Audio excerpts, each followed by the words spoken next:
So for some time, Olympic athletes, especially in track and field, have been using underwater treadmills with their coaches and their teams for actually training. This might not be something that you know about. And now, there's a big buzz about anti-gravity treadmills, but that's a very different effect. When you're underwater and you're facing all that resistance, it has a number of different sorts of effects. And one is the kind of the obvious thing, that try moving your arms around or your legs around, and you'll notice there's tremendous resistance due to the density of the water element being in the way, right? So you can imagine that with that huge increased resistance, it's definitely, your body's gonna have to work a lot harder metabolically to move the limbs with the same amount of effort. But what your body doesn't have to work as hard on is maintaining itself vertically with the core stabilization muscles as related to gravity, because of course there's a lot less gravity in water. If you have your water up to your neck again, you're about 10% of your weight. So this is interesting because it now provides us an opportunity to do different types of training that normally just aren't possible, as well as doing rehabilitation that again just might not be possible because we're completely changing the environment. And so that completely changes how our body is able to respond to that, regardless of the condition that our body is in. So what we can do is we can play with a couple different factors here. We can play with how high the water level is, and then we can also play with how fast we're doing our movement on the treadmill, or if it's a motorized treadmill, how quickly that treadmill is actually going to, what setting we're going to put it on. And in some sort of systems, you can also set up resistance jets for the motorized systems that'll push against you to make it even harder. But essentially, if you were running on a treadmill per se, and believe me, they've done the studies, they've calculated this over the last few decades, but in general what they've found is that you're going to burn on average about 50% more calories.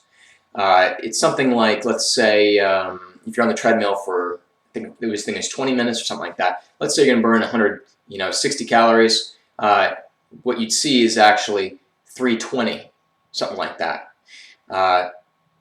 additional calories that you're going to burn. So sure, it's an efficient way to work the body more metabolically, so that's great. It's great for conditioning and weight loss and things like that.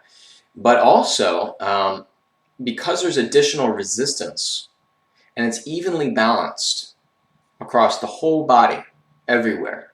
So it's not like wearing, ankle weights, or even a weighted vest, or pulling a parachute behind you, or there's all these other sorts of techniques out there. You have an equal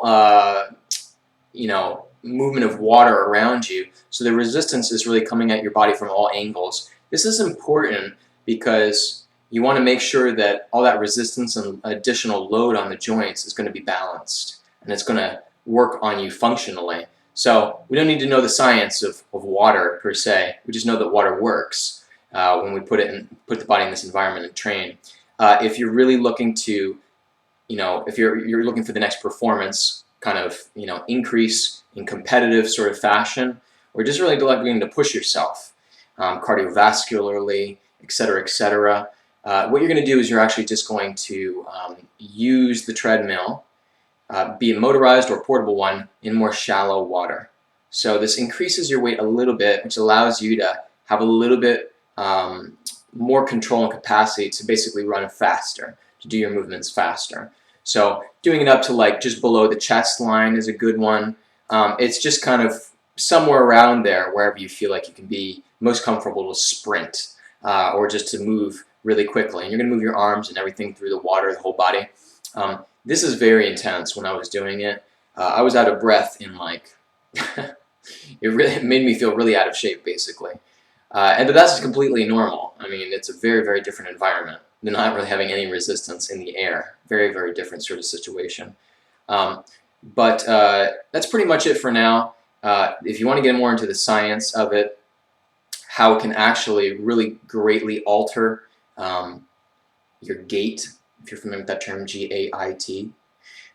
This is fantastic for those who are not normally able to run on land or run on a treadmill, or have some sort of other condition, ankle, knee, back, anything, hip, where having all that additional weight and standing vertically and then exercising on top of it is just too painful, or it's just too much too early, and normally you might have to rest and heal a little bit until you can get to that stage. This is kind of a way of where you can adjust with water level your body load on your body, on your joints.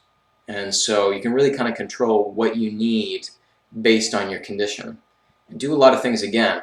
Exercise much earlier on than normally you could do, as well as just flat out exercise for way longer than you normally could based on whatever condition you have. So it's pretty amazing, and it can be also very affordable. So again, in my next videos, you're going to see some reviews on a couple of the really good brands. Thanks.